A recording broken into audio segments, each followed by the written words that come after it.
Бүгін жаңадан сайм салоны ашылды. Соның құрметіне тек бүгін ғана шаш қию, маникюр, педикюр сияқты қызметтер тегін болады.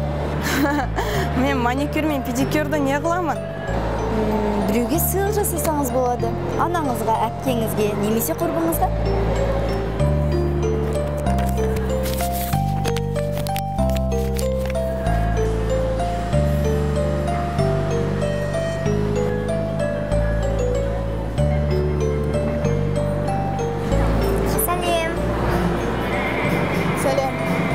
Кино көреміз. Міне, мына романтикалық комедияны көрейікші. Қойшы, ішің пісіп кетеді ғой?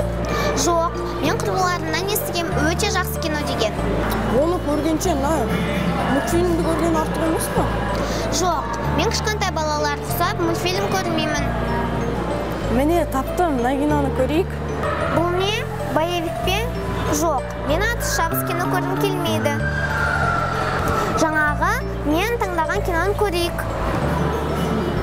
Жарайды енді, көрсек көрейік. Ура! Бірақ өкініші ақ бізге тегін сертификат бұйырмай тұр. Қандай сертификат? Егер мұна боевикқа билет алсақ, бізге тегін сертификат сыйлық салонын береді. Жарайды енді тезірек барайық, сен фильм басталып кетеді ғой. Тоқташы, негізімен боевик көрмегенмін. Егер шынымен де қызық болып жатса, онда соны көрейік. Жүр енді, соған билет алып барайық, әйтпесе